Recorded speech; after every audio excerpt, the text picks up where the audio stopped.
As Christians, we're called to be God reflectors. That is apparent. And I'm asking you this morning, is your tongue equal to the opportunity? I like Zig Ziglar.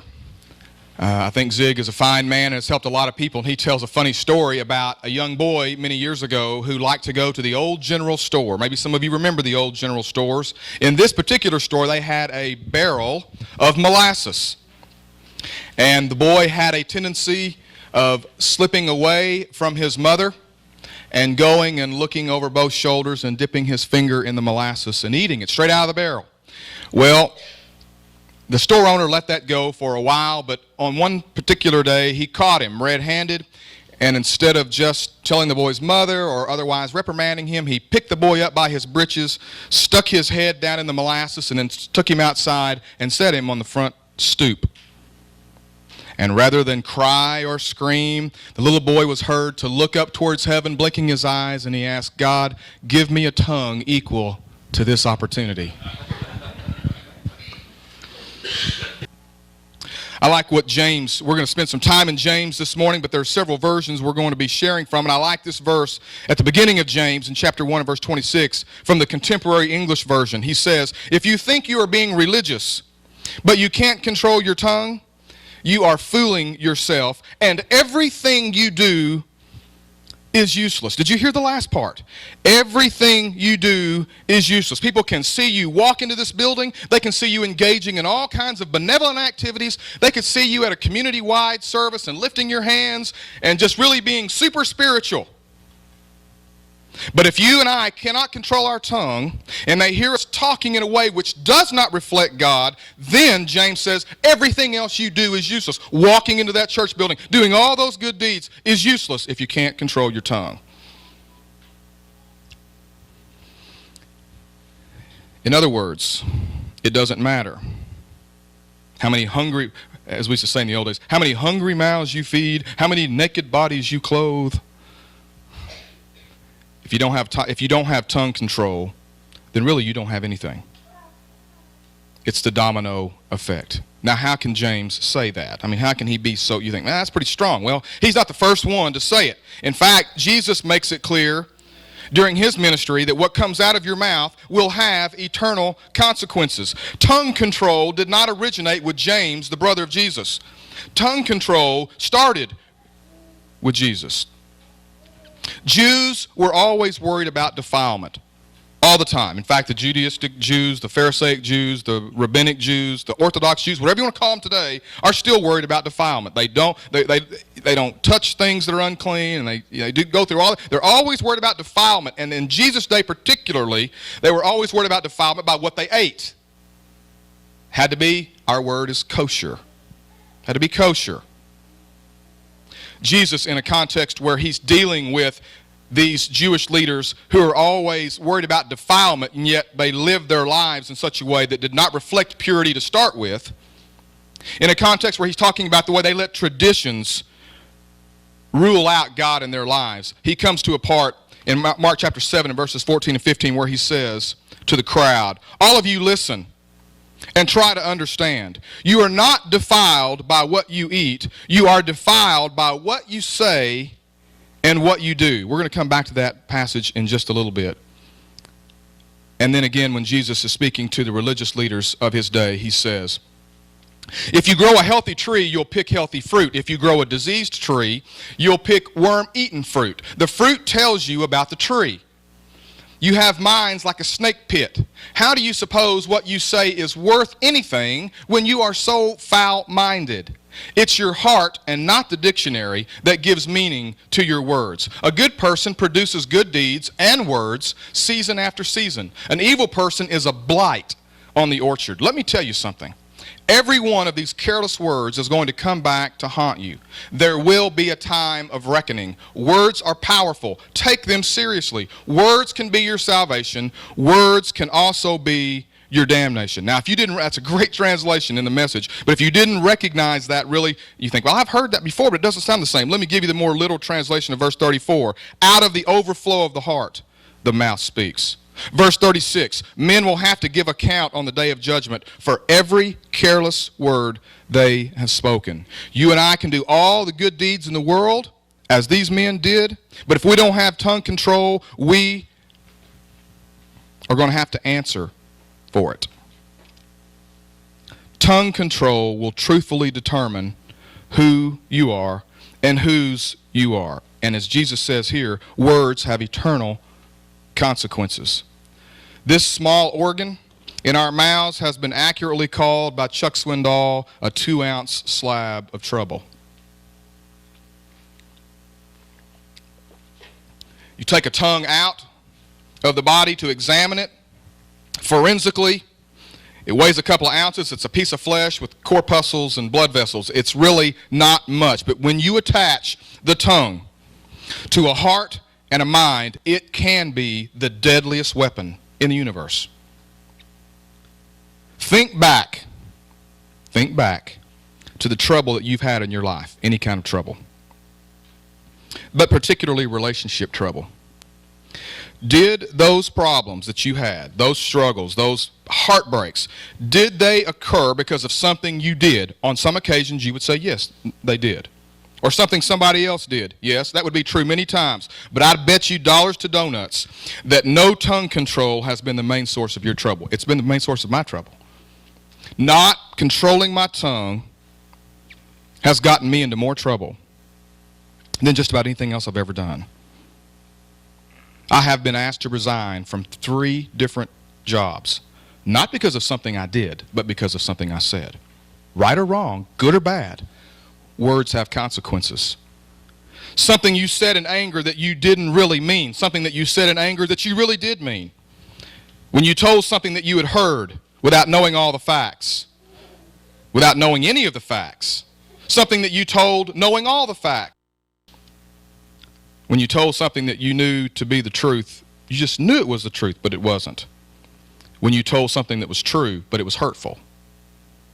I'll bet you that, like me, that little 2-ounce slab of trouble in your mouth has gotten you in trouble more times than you can count.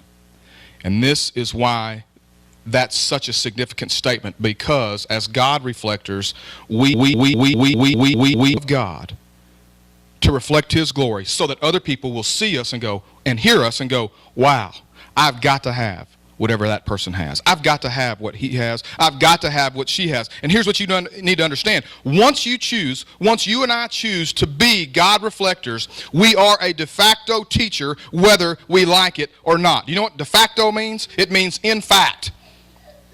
What it means is that your life and your words and your actions teach other people about Jesus, even if you have never stood behind a lectern, even if you've never stood in front of a Bible class, or stood behind a lectern and preached, or somehow conveyed the spiritual principles of life as a teacher in a school. I don't care if you've never stood up and taught in front of anybody. The way you live and the way you talk, you are teaching other people about God. Now, it may be negative, and it may be wrong, and it may be bad and sinful, but you're still teaching. And once you accept your role as a God reflector, you are a teacher, in fact. Teachers, James says, are held to the strictest standards, and none of us is perfectly qualified. We get it wrong nearly every time we open our mouths. Now, I want you to understand that I understand the context of James chapter 3 and verse 1.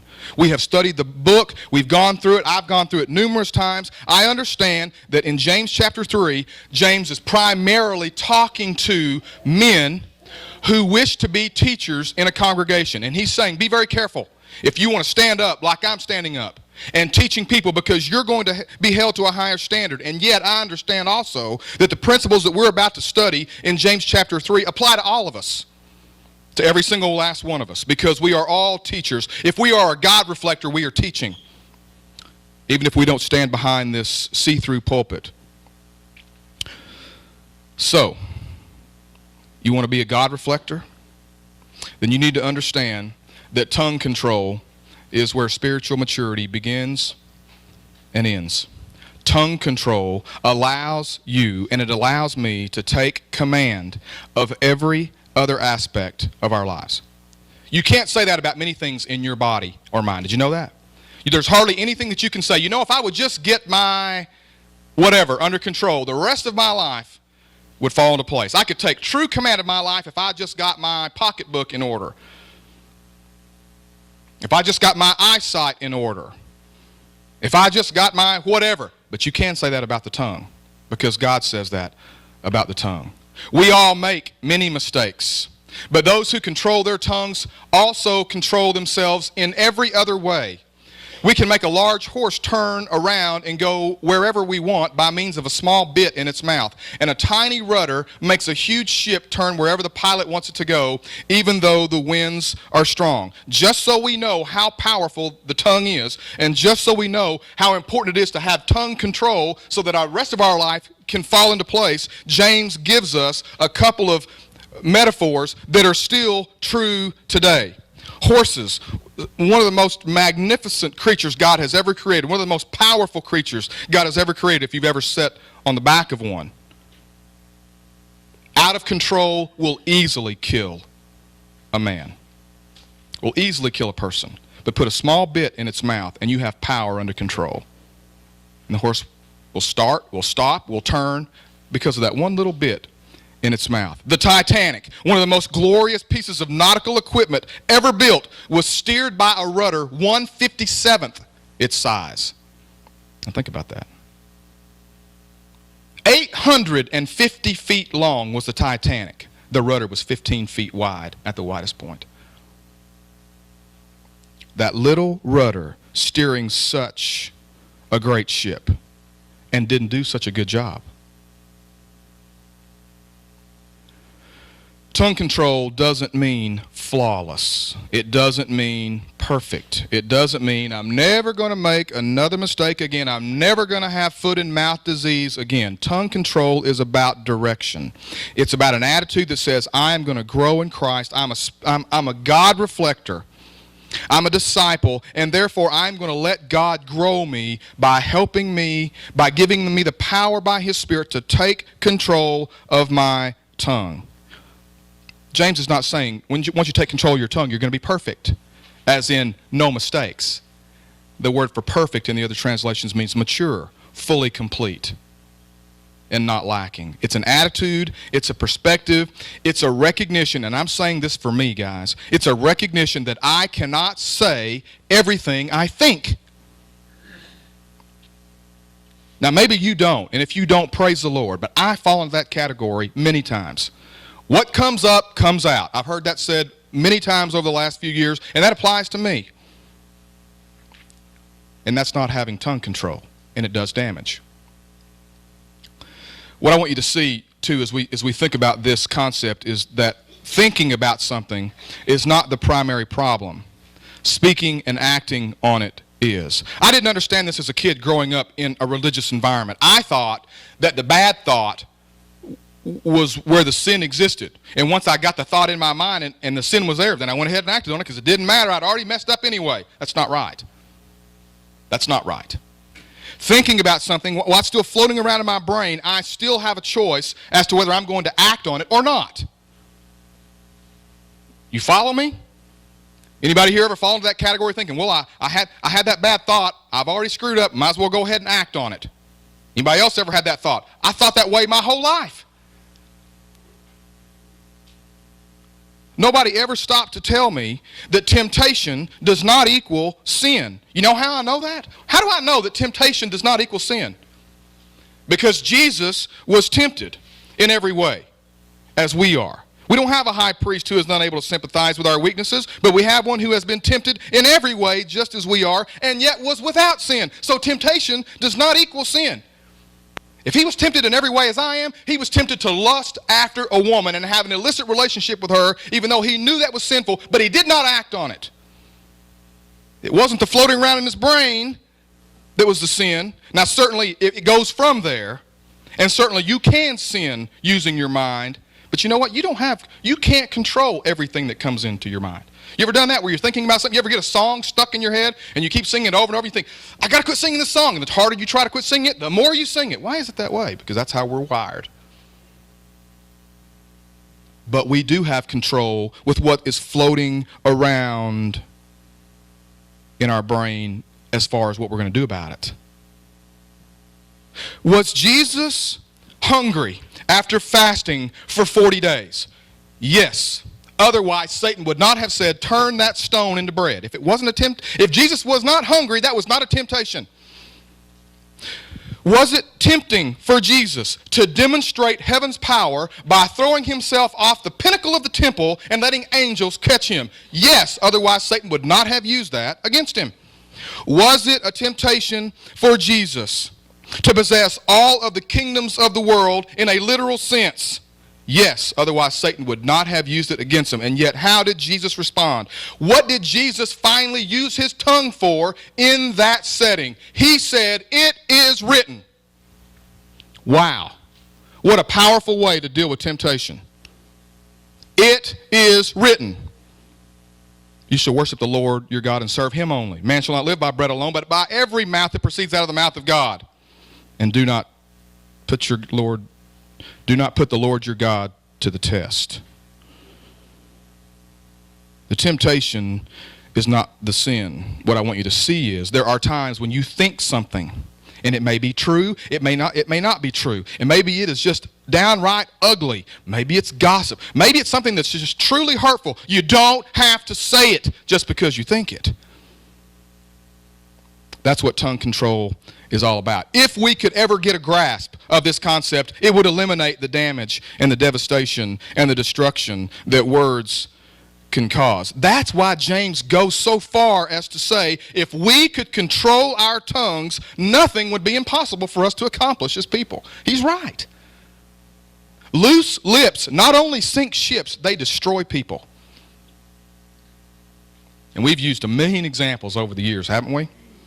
Remember the Boxer Rebellion that literally pitted nations against nations in war because some journalists got together in a bar and made up a story and printed it. And you have the Boxer Rebellion in China. Young people, go home and look that up at Google. Boxer Rebellion. That all started with words.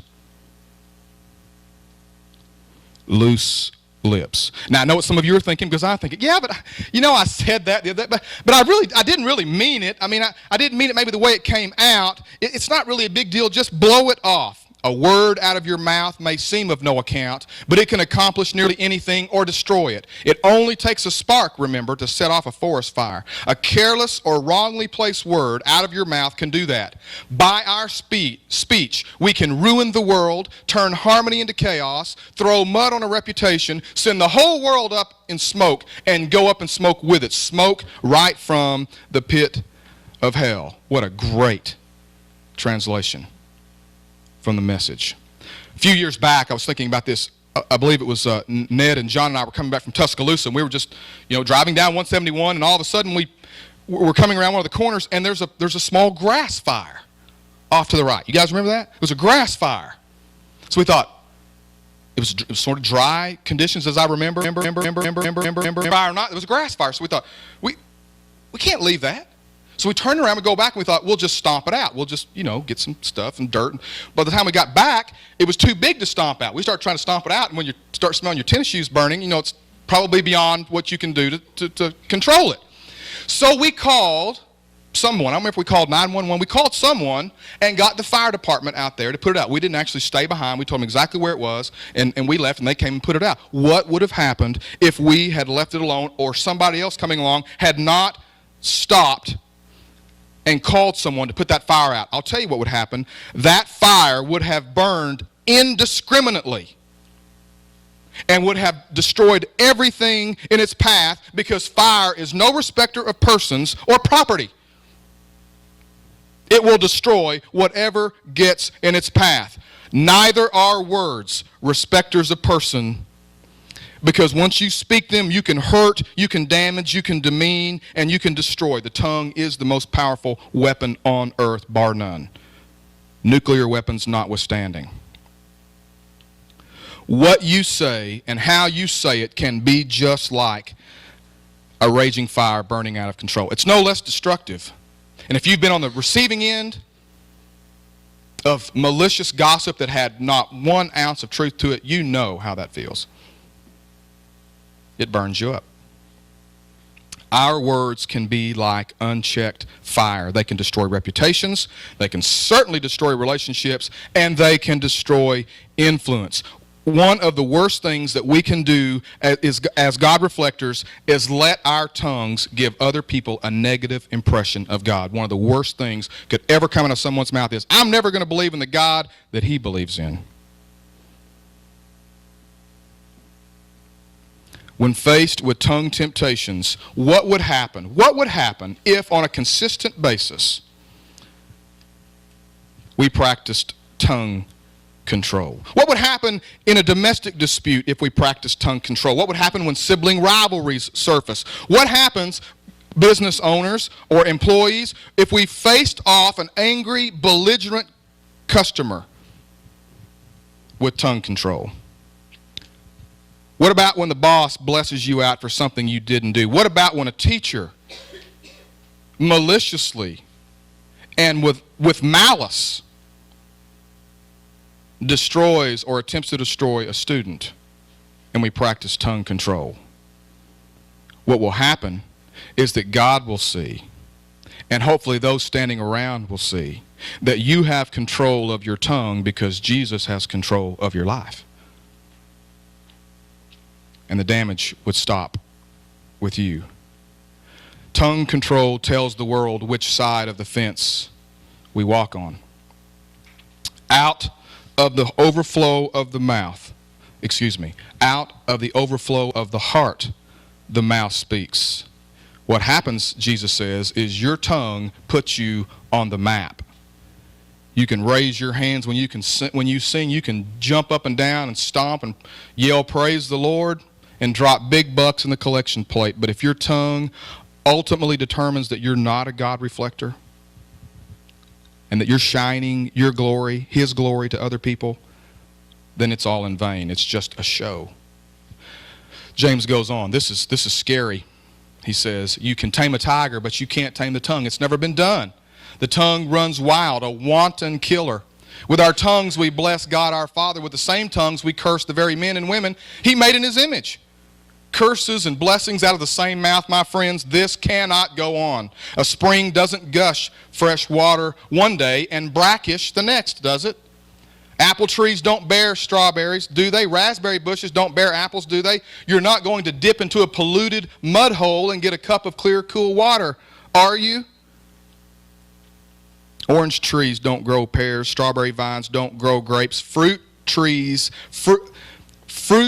defines the tree and not vice versa. Let that one sink in.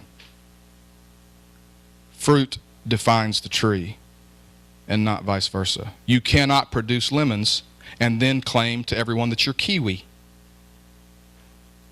You cannot spew out salt water and claim to be a cool, running, clear mountain stream. You cannot spew out hurtful words that destroy and demean and claim to be a God reflector.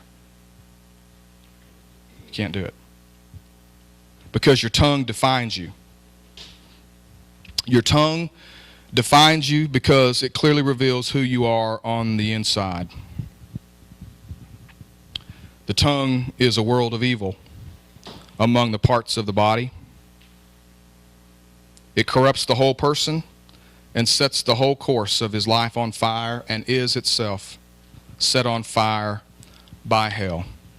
Your tongue defines you because it clearly reveals who you are on the other side. This is going to sound strange, but it's absolutely true. Your tongue is the most accurate window to your heart through which people will look. I often say, if you don't, great, I'll put myself on trial. I often say, well, I didn't really mean to say that when that's exactly what I meant to say. Well, I didn't mean for you to take it the way that I said it when it's exactly the way I meant for them to take it when I said it. I think many times we tease or we make off-the-cuff comments and say it jokingly and with a smile on our face so we can really say what it is we think. And maybe it takes the edge off. I don't agree with Freud, but I think Freud was right in this way. Freudian slips are not really slips. They are windows to the heart. And what happens is our tongues embarrass us because they often raise the blinds on our life and let people peer in to see what our living room really looks like. When I speak angry words, I reveal an angry heart. When I gossip, I reveal that I like to talk about other people. When I lie, I reveal a deceptive heart. When I yell at my children or otherwise treat them in a way that exasperates them, I show them that I have a heart of impatience. My 2-ounce slab of pure trouble spews out a world of information about who I am, and so does yours. And more importantly, and for the purpose of our lives, it spews out a world of information about whose I am. There's an old but powerful acronym that we need to be reminded of, I do, time and again, and that is think before you speak. Think before you speak. Just simply ask yourself these questions. Is it true? Too often I hear the sinful justification for gossip as, well, it's true. If it's true, I can say it. No, you can't. Because it has to be governed by these other things as well. I can tell each of you, I can tell every person in this room something true about themselves, and it will make you feel like a worm.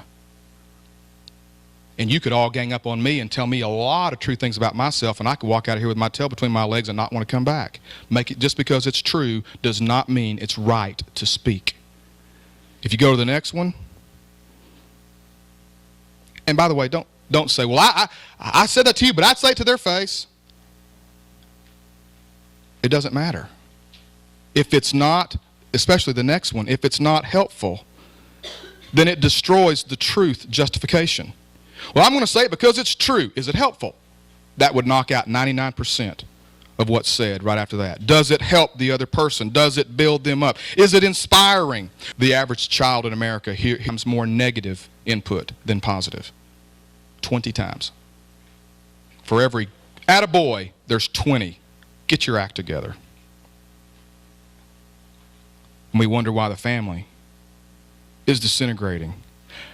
Is it inspiring? I remember a couple of things. I remember as a young man, not much younger than Dakota, when Guy Caskey, who was our minister, I was walking out the back and he grabbed me by the shoulder and turned me towards him. I remember as a kid thinking, oh, what did I didn't talk during church. I'd only drank one thing of communion juice. I mean, I was thinking, I'm in trouble. And he bent down and grabbed me by the shoulders, looked me squarely in the face, and he said, one day you will be a preacher. And I was thinking, let me just get out of this baseball season first. I'll think about that later. I had to be 6 or 7 years old. 30 years ago he told me that. I still remember it. I remember when my coach, Garland Nichols, came to my home, and I've told some of you this story, came to my home. I was a freshman in high school, just graduated from 8th grade into high school. And the head coach of basketball visited every parent's home with the kids, and we were in there in the living room, and he set us down, and he looked right at my mom and my dad, and he pointed at me. And he was talking about me, but he was talking to them, and he pointed to me and he said, he needs to work on his speed. He needs to work on his agility. He needs to work on his quickness. He needs to work on his defense. And I'm thinking, oh, Lord, I'm never going to get to play. And then he said, but he is the purest shooter I have ever seen in 20 years of coaching.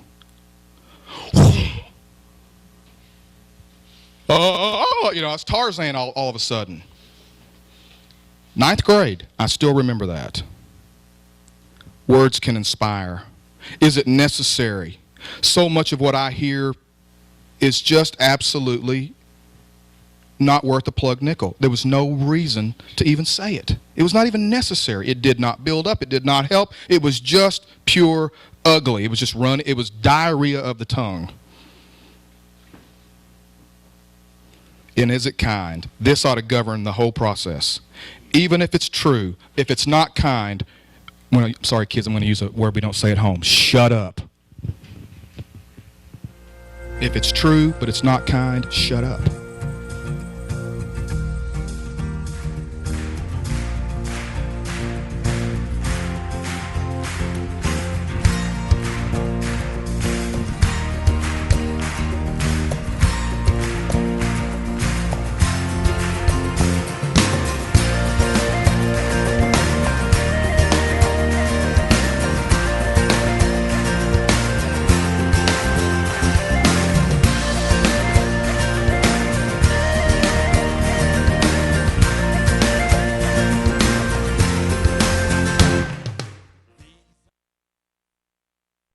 heart. When I gossip, I reveal that I like to talk about other people. When I lie, I reveal a deceptive heart. When I yell at my children or otherwise treat them in a way that exasperates them, I show them that I have a heart of impatience. My 2-ounce slab of pure trouble spews out a world of information about who I am, and so does yours. And more importantly, and for the purpose of our lives, it spews out a world of information about whose I am. There's an old but powerful acronym that we need to be reminded of, I do, time and again, and that is think before you speak. Think before you speak. Just simply ask yourself these questions. Is it true? Too often I hear the sinful justification for gossip as, well, it's true. If it's true, I can say it. No, you can't. Because it has to be governed by these other things as well. I can tell each of you, I can tell every person in this room something true about themselves, and it will make you feel like a worm. And you could all gang up on me and tell me a lot of true things about myself, and I could walk out of here with my tail between my legs and not want to come back. Just because it's true does not mean it's right to speak. If you go to the next one, and by the way, don't say, well, I said that to you, but I'd say it to their face. It doesn't matter. If it's not, especially the next one, if it's not helpful, then it destroys the truth justification. Well, I'm going to say it because it's true. Is it helpful? That would knock out 99% of what's said right after that. Does it help the other person? Does it build them up? Is it inspiring? Will it uplift the other person? Will it motivate them to do well? Will it make their day? Mark Twain said, I can live off one good compliment for 6 months. The average child in America hears 20 times more negative input than positive. 20 times. For every attaboy, there's 20. Get your act together. And we wonder why the family is disintegrating. Is it inspiring? I remember a couple of things. I remember as a young man, not much younger than Dakota, when Guy Caskey, who was our minister, I was walking out the back and he grabbed me by the shoulder and turned me towards him. I remember as a kid thinking, oh, what did I didn't talk during church. I'd only drank one thing of communion juice. I mean, I was thinking, I'm in trouble. And he bent down and grabbed me by the shoulders, looked me squarely in the face, and he said, one day you will be a preacher. And I was thinking, let me just get out of this baseball season first. I'll think about that later. I had to be 6 or 7 years old. 30 years ago he told me that. I still remember it. I remember when my coach, Garland Nichols, came to my home, and I've told some of you this story, came to my home. I was a freshman in high school, just graduated from 8th grade into high school. And the head coach of basketball visited every parent's home with the kids, and we were in there in the living room, and he set us down, and he looked right at my mom and my dad, and he pointed at me. And he was talking about me, but he was talking to them, and he pointed to me, and he said, he needs to work on his speed. He needs to work on his agility. He needs to work on his quickness. He needs to work on his defense. And I'm thinking, oh, Lord, I'm never going to get to play.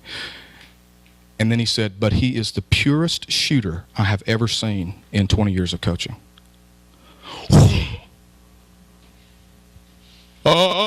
It's Tarzan all of a sudden. 9th grade, I still remember that. Words can inspire. Is it necessary? So much of what I hear is just absolutely not worth a plug nickel. There was no reason to even say it. It was not even necessary. It did not build up. It did not help. It was just pure ugly. It was just it was diarrhea of the tongue. And is it kind? This ought to govern the whole process.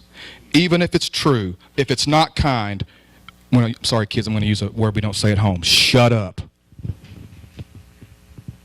If it's true, but it's not kind, shut up. One Sunday, as they drove home from church, a little girl turned to her mother and said, Mommy, there's something about what the preacher said today that has me really confused. I don't understand. And Mom said, well, honey, tell me what it is. Maybe I can help you understand it. She said, well, He said in his sermon that God is bigger than we are.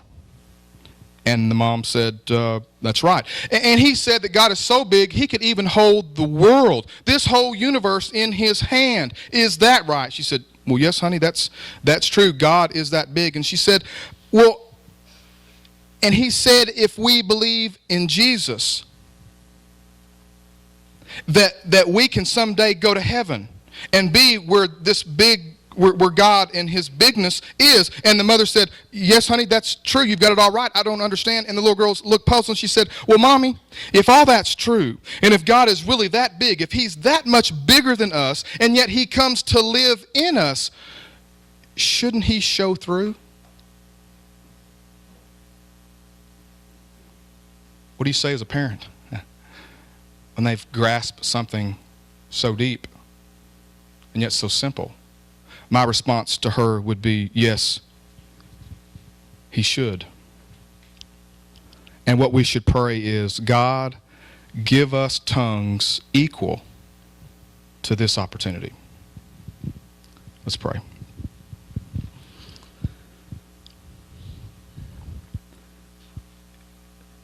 So, I don't believe, Lord, in tongue lashing and browbeating. But it's too important not to talk about talk. It's too important. There are too many eternal ramifications with our words, and no one knows that more than me. It is a daunting task. It is formidable. It's frightening to presume to stand before people and give a word from you, God. I mean, I can't even think of a metaphor to describe how impossible that seems. And I just have to totally fall off the cliff backwards in trust and knowing I'm going to land in your arms of grace and know that I'm studying and trying to understand and trying to convey your truths as correctly and as powerfully and as accurately as you want. And I know that I miss it. I like what James says. We mess it up almost every time we open our mouths. And yet there are things that we have control of. More than that, there are things that we should just not say. But because there's a million reasons, because we're trying to cover up insecurities, we're trying to fit in, we're trying to be funny, we say things that don't reflect who you are. Forgive us for that. Every single day, at school, at work, at the park, on the baseball field, on the golf course, on the fishing boat, in the shopping center, everywhere, every day we have a chance to reflect your glory. Not only in the way we conduct ourselves, but what comes out of our mouths. And I think sometimes we're just lazy. I'm lazy.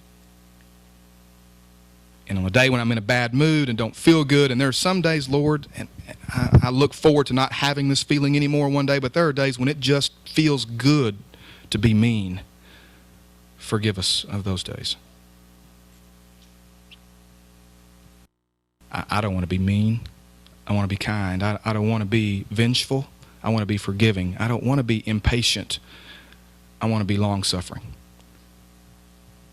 And what people learn about you might very well roll right off of my tongue.